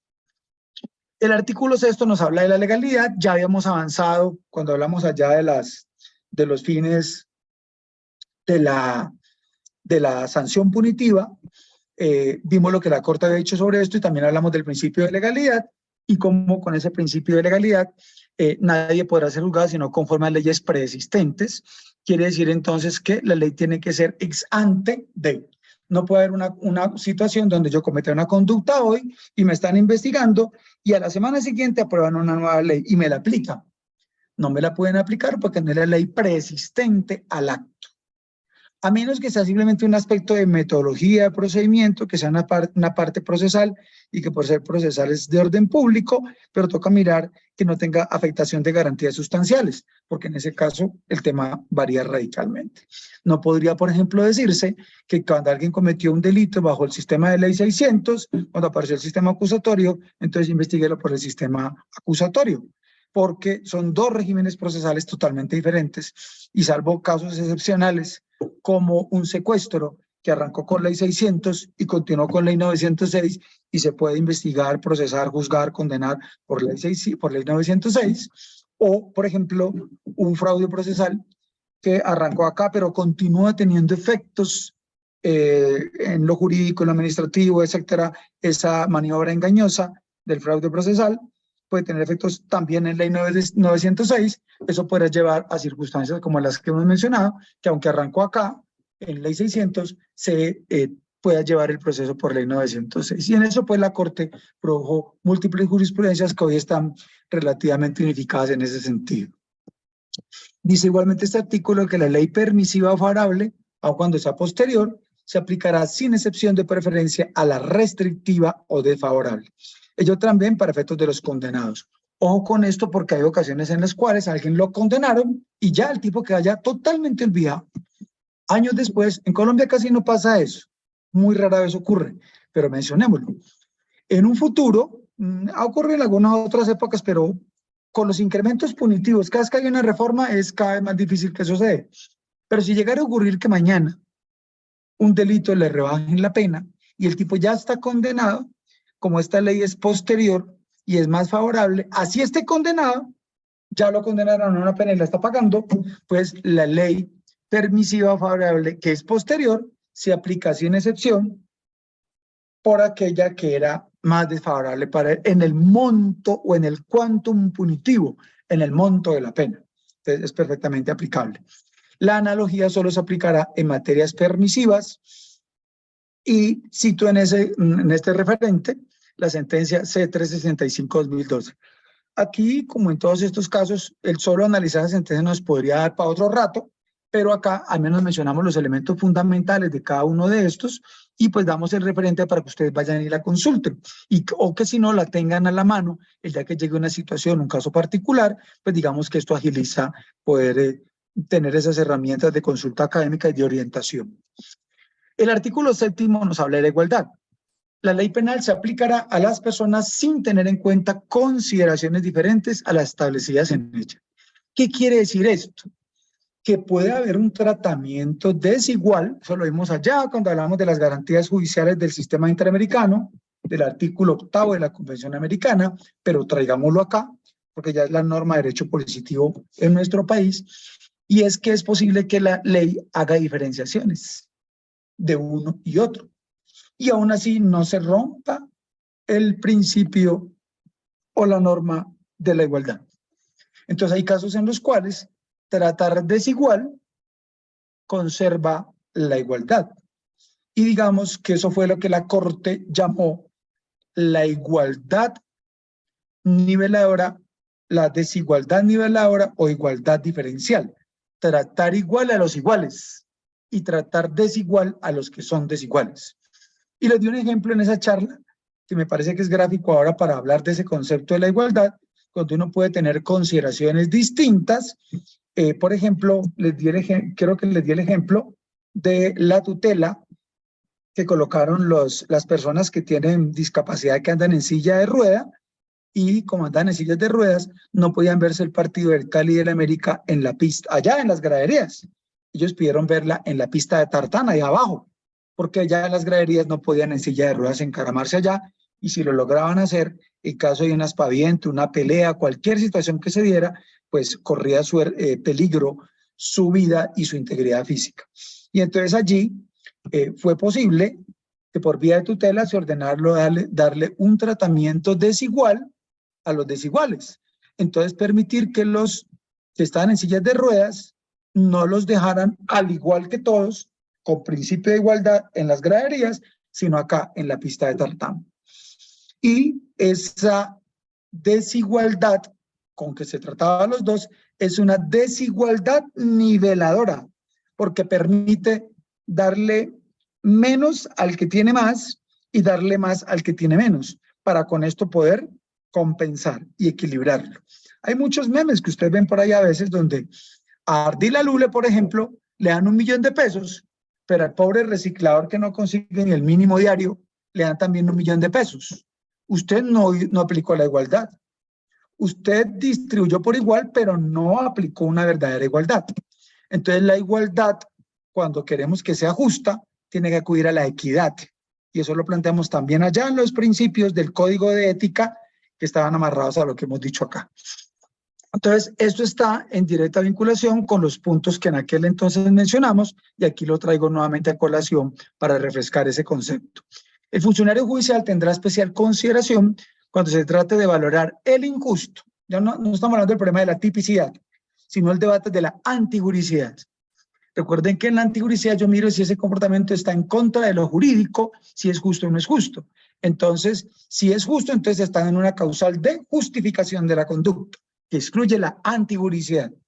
Entonces, para yo valorar el injusto, la antijuricidad, la culpabilidad y las consecuencias jurídicas del delito, tengo que mirar cómo ocurre ello con relación a las personas que se encuentran en las circunstancias del inciso final del artículo 13 de la Constitución. ¿Y qué nos dice entonces? Que a las personas que están en una desigualdad manifiesta, que están en condiciones de marginalidad, de pobreza, pues, por condiciones económicas, psicológicas, etcétera, hay que tratarlos con un especial mecanismo de protección para, vía equidad, poder nivelar esas cargas porque han recibido menos de la sociedad y hay que darles más para poder compensarlas. Obviamente, en cada caso particular tendrá que valorarse cómo se hará ese ejercicio para resolver esa situación que en cada caso concreto haya que evaluar. El principio o prohibición de doble incriminación señala que nadie se podrá imputar más de una vez la misma conducta punible. cualquiera que sea la denominación jurídica que se le dé o haya dado, salvo lo establecido en instrumentos internacionales. Esto, por ejemplo, con esta última parte, con relación a lo que se establece frente a, por ejemplo, la Corte Penal Internacional. Ah, es que ya lo castigaron, fulano de tal, un presidente, ya le pusieron una pena.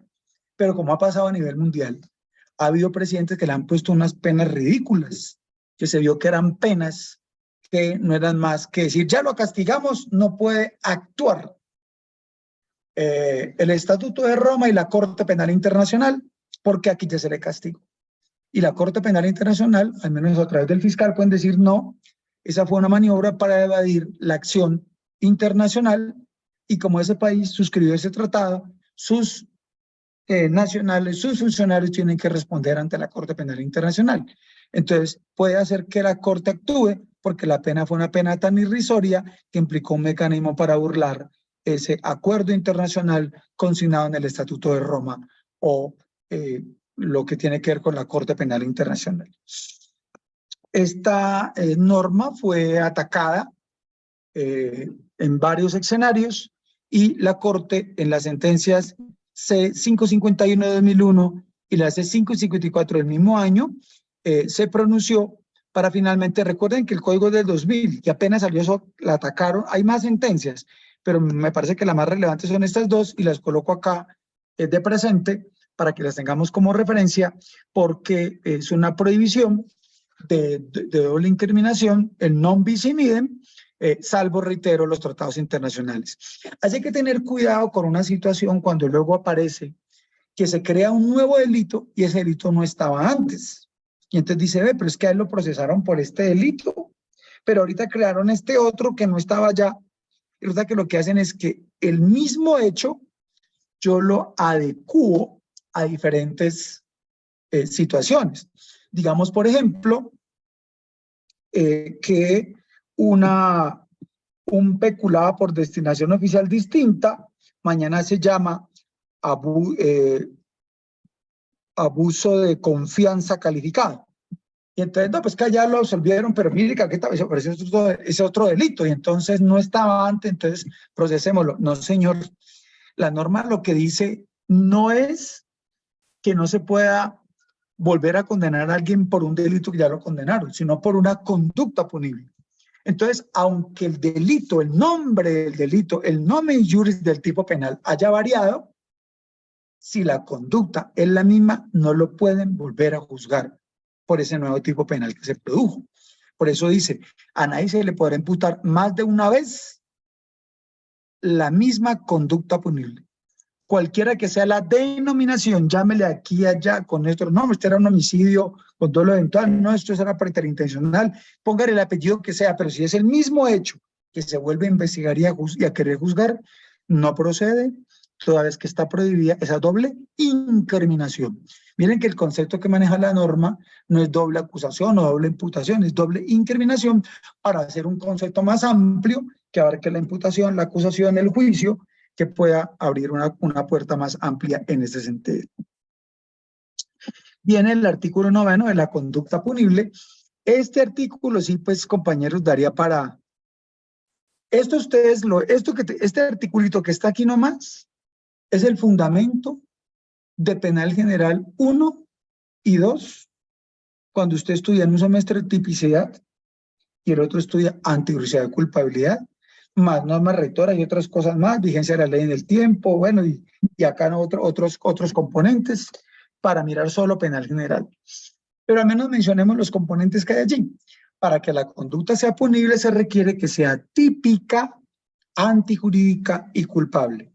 Recuerden, colegas, que hubo un viraje trascendental en la estructura del delito, tipicidad, antijurídica, culpabilidad, en donde nuestro ordenamiento jurídico era tipicidad, antijurídica y culpabilidad en el Código Viejo, pero que desde el año 2000 se cogió la postura del finalismo, que dice que el dolo no está en la culpabilidad, sino que el dolo está en la tipicidad. Entonces ahora el tipo penal ya no es la abstracta descripción que el legislador hace de una conducta jurídica y socialmente reprochable, que ese es la parte del tipo objetivo, que está descrito en la norma como tal, sino que también ahí está el tipo subjetivo. ¿Cómo actuó su voluntad frente al hecho? ¿Actuó queriendo vulnerar el bien jurídico, entonces actuó con dolo? ¿O fue imprudente, violó el deber objetivo de cuidado y entonces es culposo? ¿O arrancó doloso y terminó culposo y es preterintencional? Entonces la tipicidad, aunque lo enunciamos acá, esa tipicidad, ya vimos una charla sobre tipicidad objetiva, allá explicábamos cómo era necesario diferenciar muy bien los dos escenarios, y hay momentos en los cuales la gente, por ejemplo, cuando se habla del nexo causal, el nexo he visto casos en que la gente se enreda allí y cree que esas valoraciones son más propias del tema del dolo o no. No, está en la tipicidad objetiva. Y eso es importante, ¿por qué? Porque si usted ubica una situación que está en la tipicidad objetiva, al destruirse la tipicidad objetiva, es posible que usted el caso lo resuelva por archivo del artículo 79 del Código Penal. En cambio, si no, le toca ir si es un problema de falta de dolo, tiene que ir a una preclusión. Si ve que lo que hay es una carencia de dolo, no puede aplicarlo vía archivo. Tenemos, yo hablaba con la directora hace unos días y entonces se ve la directora en Cali y se veía una dificultad que hay con algunos parámetros de la tipicidad objetiva con el problema del sujeto activo. Si no se ha podido identificar el sujeto activo de la conducta, podemos tener algo que compromete el primer ingrediente de la tipicidad objetiva, y entonces se haría, pero nos remito a la charla que dimos sobre tipicidad objetiva para no repetir eso. Entonces está el primer escenario de la tipicidad, luego el escenario de la antijuricidad, y en mirar si la conducta, que aunque es típica, está prevista como reprochable en la norma penal, es posible que tenga algo que la justifique. Yo maté a alguien, pero le hice legítima defensa. Entonces no actúo en contra del orden jurídico, sino en pos del orden jurídico, en apoyo del orden jurídico. Actué para defender mi vida porque si no él me hubiera matado. Entonces yo maté a alguien que está prohibido, pero tengo una justificación, entonces al tener justificación ya no hay antijuridicidad. O puede que el problema esté en la culpabilidad. Sería otro debate hablar de la culpabilidad con relación al tema de la posibilidad de que la persona pueda determinar, pueda conocer la ilicitud de su conducta, pueda determinarse de acuerdo con esa comprensión, si le era exigible o no otro comportamiento, si era consciente de la antijuricidad de su conducta, si sabía y a pesar de saber quería realizarla. Todos esos componentes hacen parte ya de lo que tiene que ver con la culpabilidad, que quedaría pues para otro debate más. Sí queda claro que la causalidad por sí sola no basta para imputación jurídica de resultado. Esto, compañeros, para nosotros está muy claro, pero yo me sorprendo cada vez más cuando veo compañeros que entran a la rama judicial y no es que fue el que lo mató, pero no analizan lo demás. Y hay que analizar todos los otros elementos de la antijuricidad de la culpabilidad con mucho juicio, con mucho cuidado, con mucha mesura. Hoy, después de terminar la reunión en Cúcuta, veíamos lo que está pasando de muchos compañeros que, no sé, toman sus decisiones a veces muy alegres y no, a mí me toca hacer tantas imputaciones y tantas capturas y no hacen unas valoraciones serias con relación a todos estos componentes.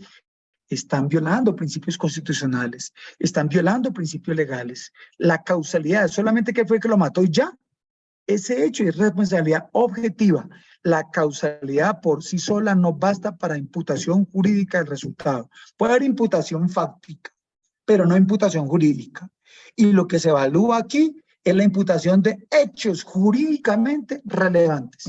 Y entonces la imputación de hechos jurídicamente relevantes tiene que pasar por todos estos componentes y sus subdivisiones, que hay que hacerlos porque de lo contrario estamos desconociendo mandatos constitucionales y legales, y con una prevalencia que más adelante vamos a ver, está en las normas rectoras que nos obliga a tener que valorarlos. Para que la conducta del inimputable sea punible, se requiere que sea típica, antijurídica y se constate la inexistencia de causales de ausencia de responsabilidad. Y aquí viene un debate sobre causales de ausencia de responsabilidad, donde nos metemos con la antijuridicidad, que podríamos ampliarlo más todavía, pero de pronto se va a merecer otra charla por separado. Artículo 10, el tema de la tipicidad. La ley definirá de manera unívoca, expresa y clara las características básicas de estructurales del tipo penal. Pues esto, compañeros, no es más que un desarrollo del principio de legalidad, solo que la legalidad es amplia debe estar previsto en la ley. ¿Pero qué debe estar previsto en la ley? El delito, la pena del delito, el procedimiento, el juez natural, quien ejecuta, toda una cantidad de cosas tienen que estar previstas en la ley. Pero aquí es la ley aplicada a la definición de la conducta punible, esa es la que configura la subvariante de la legalidad, que sería la tipicidad. Entonces, ¿qué es la tipicidad? Aplicar el principio de legalidad que esté en la ley penal, que se define en la ley penal, pero la conducta punible es el tipo penal, básicamente. Al menos dice, esta expresión sí que ha dado debate. Hoy hay como una relativa pasividad en torno a ello, pero cuando apareció dio mucho debate. Definirá las características básicas estructurales del tipo penal.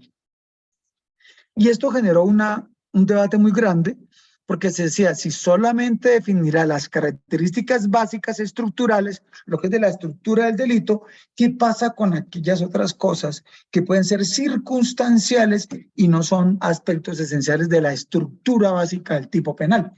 Y entonces ahí se dieron muchos debates con relación a eso, pero se sigue dando el primer referente, que tiene que ser inequívoca, expresa y clara, y sobre los elementos que componen el tipo penal. En última, el tipo penal cobija todo.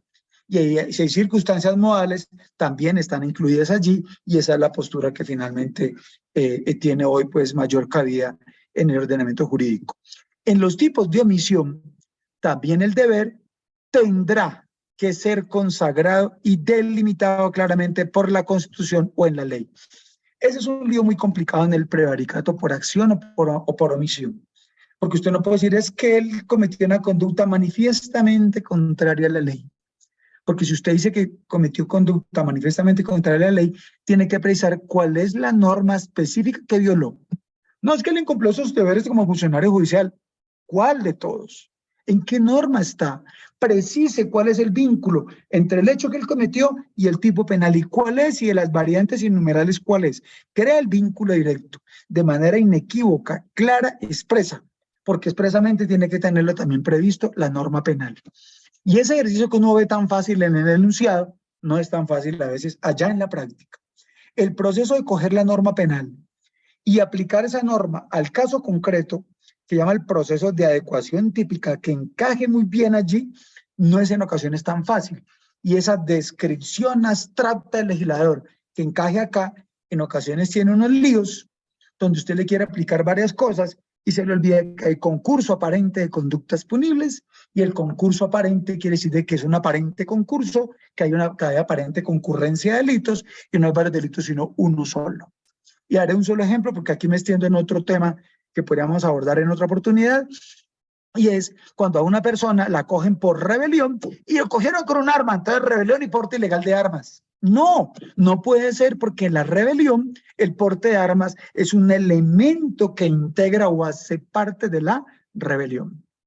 Constreñimiento ilegal o extorsión y constreñimiento, clavemos los dos delitos.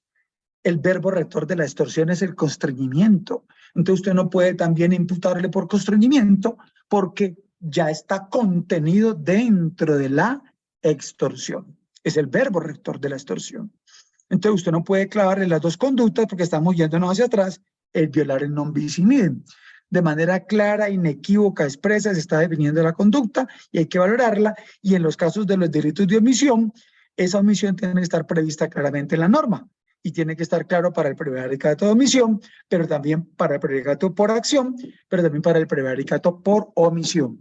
¿A qué incumplió su deber legal? ¿De cuál norma? ¿En qué numeral? ¿En qué consistió esa omisión de cumplir con su deber legal? Tiene que ser claro, y entonces no basta el simple enunciado, sino crear la relación entre la norma, el hecho y la prueba que lo puede conectar, para ahí sacar la inferencia de que se cometió el delito y que él pudo ser posible autor, partícipe o copartícipe del mismo. Miren todo lo que toca ir armando, que uno pues ve la norma ahí muy sencilla, pero ya en el desarrollo encontramos cosas en que a veces la gente pasa por alto estos elementos que tienen muchos detalles y cosas que hay que ser celosamente vigilantes de ello. Viene la antijuricidad. Para que una conducta típica sea punible, se requiere que lesione, afectó, golpeó, infringió un daño efectivo en la norma, pero puede que no lo lesionó, solo lo puso efectivamente en peligro, o lesionó, o sea, hizo el daño, o lo puso efectivamente en peligro. Entonces, no lo alcanzó a lesionar, pero casi que lo lesiona, y hay una potencialidad allí que puede configurar la conducta punible. Y esto implica que en uno u otro evento tiene que darse sin justa causa. ¿Y qué es lo que se pone en peligro? No cualquier cosa. Tiene que ser el bien jurídico tutelado. Y volvemos otra vez al comienzo de cómo el ordenamiento jurídico penal establece en categoría de delito aquello que afecta bienes jurídicos. Por eso siempre preguntémonos, esta persona que me traen capturada y yo soy fiscal de la URI, o yo soy fiscal de patrimonio, de vida, cualquiera de estas unidades, o yo soy un juez de control de garantías, o soy un abogado litigante, un procurador, un defensor público, tendrá que mirar cuál es el bien jurídico tutelado que afectó en su conducta, y si la lesión fue grave o no, fue efectiva. Todo esto hay que valorarlo, y también hace parte del concepto de la antijuricidad. Aquí sí que hay un terreno bastante amplio, porque para debatir si es antijurídico, toca descartar las tesis que justifican la conducta, las causales de justificación. Tenemos que irnos a las causales de justificación del 32, y vamos a bueno, la discusión de procedimiento del 32 que están mezcladas con las de inculpabilidad, y vamos a encontrar una cantidad de cosas que nos obligan a tener que hacer una permanente relación entre todos estos tipos penales. Pero al menos como norma rector lo mencionamos, y esta parte que no es un tipo penal en concreto, sino que es un principio rector, toca tenerlo presente todo el tiempo, colegas, porque estos principios rectores atraviesan de punta a punta toda la estructura del Código Penal. Recuerden que la parte general se aplica de manera transversal a la parte especial del Código donde están los delitos. El artículo 12 nos habla del principio de culpabilidad. Solo se podrá imponer penas por conductas realizadas con culpabilidad, y queda erradicada toda forma de responsabilidad objetiva. Esto tenemos que amarrarlo, solo que es un análisis que se hace en sede de culpabilidad, con lo que revisamos allá cuando se habló del tema de la tipicidad, pero frente al concepto del dolo. Acá hay otra valoración subjetiva, pero que ya no está en terreno del dolo en la tipicidad, sino en la conciencia de la antijuricidad, que tiene que ver con la culpabilidad, que es el tercer elemento que integra el delito. No puede haber responsabilidad objetiva. Y, colegas, cerramos con este último principio rector, con el cual hoy concluiría la charla de esta noche, y es el principio de prevalencia de normas rectoras. La norma rectora y su fuerza normativa, ese es el nomen juris del artículo 13, que es el último principio rector. Colegas, uno puede no pararle bolas a todo lo que he dicho hasta ahora, pero se encuentra con un gran problema cuando lee este artículo 13. Porque este artículo 13 nos está diciendo, colegas, sin más ni menos, que hay en el Código Penal, y lo mismo en el procedimiento penal, si hiciéramos el análisis de las de allá, el procedimiento penal, en el Código Penal hay unas normas de mejor familia que otras. Hay normas que tienen más fuerza que otras. Hay normas que tienen mayor peso que otras. Y son los principios rectores que están en las normas rectoras. ¿Y quién lo dice? El artículo 13. Miren cómo está redactado por el legislador, y la Corte le ha dado la bendición a esto cuantas veces quiera, porque se ha planteado que este es el mecanismo para establecer una cosa que se llama la constitucionalización del derecho penal. Y esta constitucionalización del derecho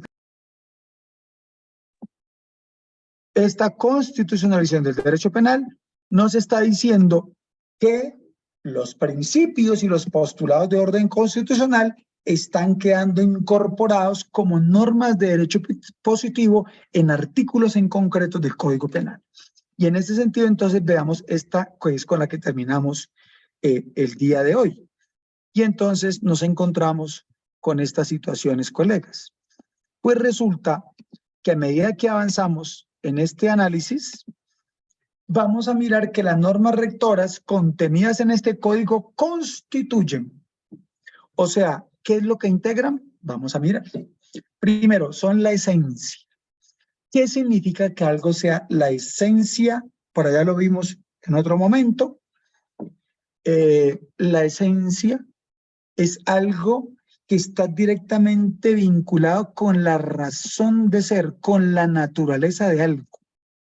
Es algo que es de su médula, de su fundamentación. Entonces no es algo accesorio, es algo que está directamente vinculado con la importancia, el papel, el peso específico de las normas y los procedimientos del sistema. Entonces es de la esencia, pero también es la orientación del sistema penal. Entonces miren que todo el sistema penal que abarca la actividad del legislador, la actividad del intérprete y aplicador de la norma, que es la rama judicial, jueces, fiscales, magistrados, y la actividad del INPEC, que ejecuta la norma, porque eso todo integra el sistema penal, no son solamente jueces y fiscales, abarca en lo legislativo, en lo judicial y en lo ejecutivo. El sistema penal tiene en su esencia y tiene en su orientación esas normas rectoras. O sea, amarran a todos. Y además de eso, prevalecen sobre las demás normas. Prevalecen. ¿Qué es prevalecer? Que tiene un valor previo y superior a las demás. Pre es un prefijo que significa antes de, y valecen se refiere al concepto de valor, tienen un valor previo y superior al resto de las normas. Y por si a usted le queda duda, mire cómo cierra este artículo 13 del Código Penal.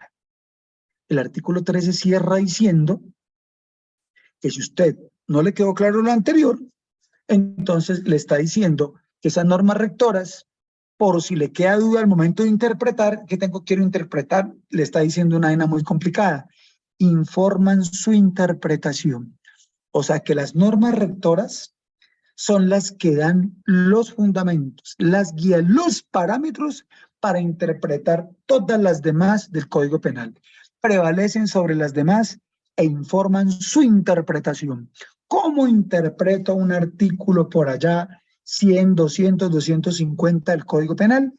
Tendré que colocarlo a través de la lupa de las normas rectoras, porque las normas rectoras son superiores al resto de las normas del Código Penal, por expreso mandato del legislador y porque, como son la constitucionalización del derecho, pues los tratados, el derecho constitucional, meterlo en el derecho penal, pues generan un poder vinculante que no podemos desconocer, no podemos olvidar y nos toca tenerlo en cuenta a la hora de ejercer nuestra cotidiana labor como funcionarios judiciales. Colegas, he terminado allí la charla que tenía preparada para hoy, en la que cerramos con los conceptos de las normas rectoras o principios rectores del Código Penal. La verdad pensaba terminar un poco antes, pero las consideraciones que vine haciendo, pues vi necesario compartírselas porque la experiencia que hemos tenido en ya 29 años en la Fiscalía, un año en juzgados, varios años en defensoría, pues nos han dado alguna referencia, algunas cosas que nos señalan que es bueno no tener en cuenta, no olvidar algunas cosas que hemos dicho, porque nos parece que son importantes, digamos, tenerlas en cuenta por las experiencias que hemos tenido, y era bueno las reflexiones que hicimos, compartírselas para efectos de que las tuvieran en cuenta. Colegas, por su atención, mil y mil gracias. Se les quiere, se les extraña. Espero que socialicen esto con sus compañeros que no pudieron asistir. Invítenlos a que se preparen, porque el concurso que se viene va a poner en juego toda la planta de cargos de la entidad, y en los próximos concursos, pues los compañeros que no pasen en buenos lugares, cada vez se va a poner más difícil la cosa. Miren lo que pasó ahorita con esto, que los 500 que nombraron, pero ahorita vienen 1000 y pico, y luego otros 1000, luego 4000, luego 4000. Entonces lo mejor es, como ya lo dijimos, prepararnos, prepararnos y prepararnos. Y quienes dicen, todos los jueves voy a sacar un ratico de mi descanso, me separo de mi familia, me separo de ver la televisión o alguna cosa y asisto a la charla para actualizar algún conocimiento, profundizar, detallar o ampliar algún alcance interpretativo, pues le está invirtiendo a su futuro, porque algo de lo que estamos diciendo aquí posiblemente va a ser evaluado el día que presente su examen. Compañeros, por su atención nuevamente, mil gracias, feliz noche y espero que estén muy bien.